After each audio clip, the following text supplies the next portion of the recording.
Hey Ben, how are you? Good. How are you doing? I'm good, thanks. I'm good. It's nice to finally meet you. Great to Yeah. connect. Great to have you in the course. Yeah. Tell me Thanks what's. for what's that? Oh, just sorry. Go ahead, please. Oh, I was just saying thanks for setting up these phone conversations. It's really cool. Yeah, of course, for sure. Glad to help. So, tell me what's your biggest challenge right now, and how could I best support you? I think just getting to that next level. So I took it in June and got a 160. So just really pushing just to get those last few questions to really get into the upper 160s and closer to 170. Nice. Any particular weak areas that you're experiencing right now? A little bit of reading comprehension, to be honest. I feel like I kind of go over time on some of the questions and then I scramble towards the end and then I always miss on that last passage quite a few questions, I feel like. Sure. And what does your current reading comp approach look like? Right now, I try to take about 3 minutes to read the whole passage and really comprehend it, and then I'll move towards the questions. And it works pretty well, but it seems like I have to reread quite a bit while I'm getting into those questions. Yeah. Okay. So, 3 minutes on the initial read-in. What's your note-taking strategy like, if any? Not much, to be honest. I tried highlighting just because that's kind of the best way to, I think, to do it on the digital side, but it seems to take more time to highlight things than it does to actually just, jot something down. So I think I could work on that, maybe to use one of my scrap papers to maybe make a few notes and things like that. Yeah. Yeah. Well, if your current approach isn't working, time to change it up. And the Yeah. highlighting tool is kind of glitchy, or it's not that precise on the Yeah, digital version. exactly. Yeah. Yes, you might want to stay away from it. Try no note taking at all, or try minimal note taking on your scratch paper to the side. You've already tried Mhm. highlighting. Now try no highlighting and do a handful of passages one way, a handful the other way, and see what the difference is for you. Okay. Yeah, that sounds like a good plan. Yeah.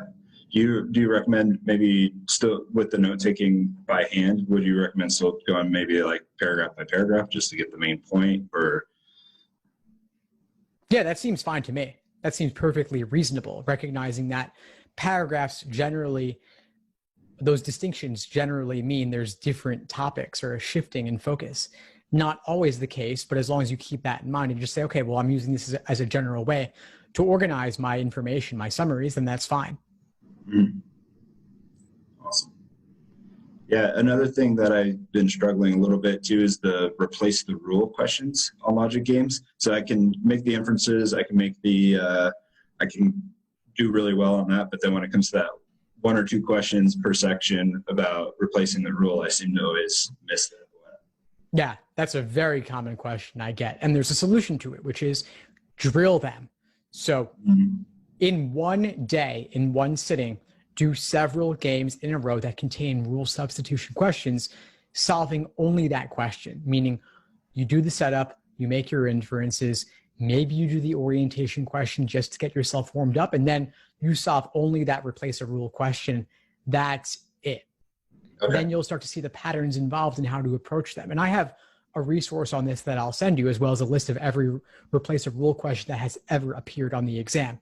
They started with exam 57 all the way up to present, occasionally appearing twice per exam. So you actually have approximately 30 or so of those to work on. And obviously, you'll save some as part of your full-length exams down the line, but you could do the ones from exams 57 through at least 71 in the short term.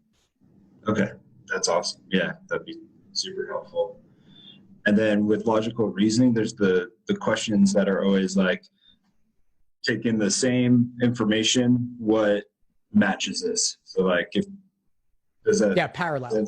yeah, parallel reasoning. Yeah. Those are always a little bit tricky for me too. They are. Yeah. And so there's a lot I could say on them. One thing I'll say in the short term for now is look for two specific things: the degree of certainty in the Mhm. conclusion of that stimulus argument. And then the other thing is the category of things they're discussing. So are they saying all people versus some people versus some people who XYZ, like some people who take the LSAT? And then you want to match that specific qualifier in the choices as well. That's the more tactical approach. The more theoretical would be simply absorb the general principle or method of reasoning in the stimulus and then look for a choice exhibiting the same one. But obviously theoretical is tougher. Yeah, that's the way I've always tried it before. And I'm like, this kind of seems like it, but then it's like, well, actually, it was most people, not something. So that makes a lot of sense. And yeah. So. Then the other thing I'll say is, don't compare the answer choices against each other. Check them against the stimulus to really see whether they truly match or not. Checking choices against each other is a rabbit hole. It'll take you forever. Yeah, you're like, this one might be better. Yeah. Well, it's not about what's better. That's the funny thing, is that it's not about what's relative. And they say in the question stem, choose the best, which one most or which one best.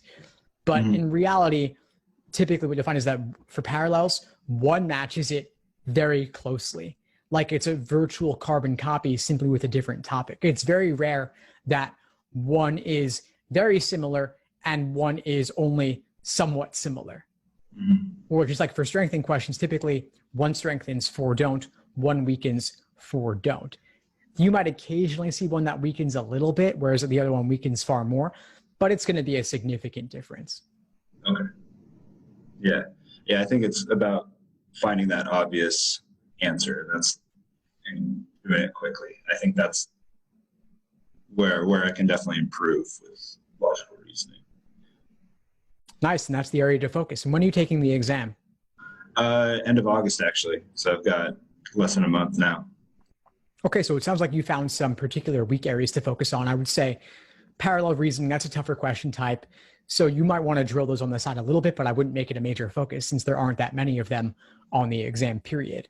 Replace a rule, also not the most common, but it does come up consistently. So drill those on the side as well. I think for you, as out of the 3 things we've discussed, reading comp is the biggest area to focus because it's an entire section.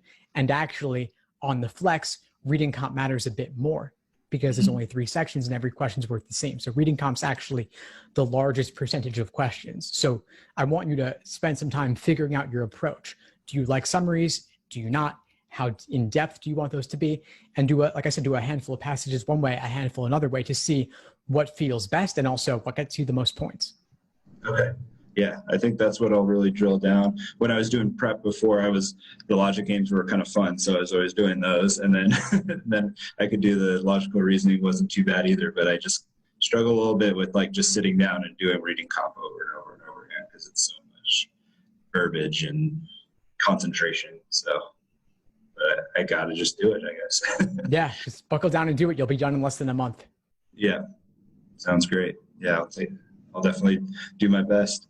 Is there any other advice, like general advice for taking the flex or anything that maybe I haven't heard yet? Yeah, I've got a ton of resources specifically on the flex. So I'll send you my flex FAQ. I've also got flex lessons inside the course.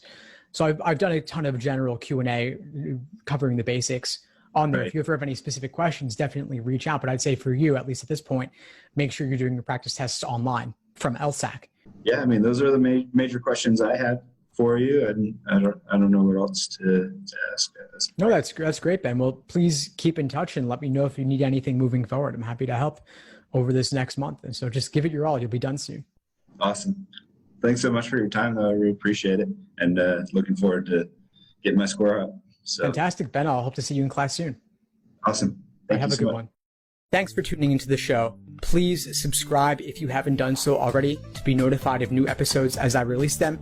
And feel free to reach out if you need anything at all as you move forward with your prep.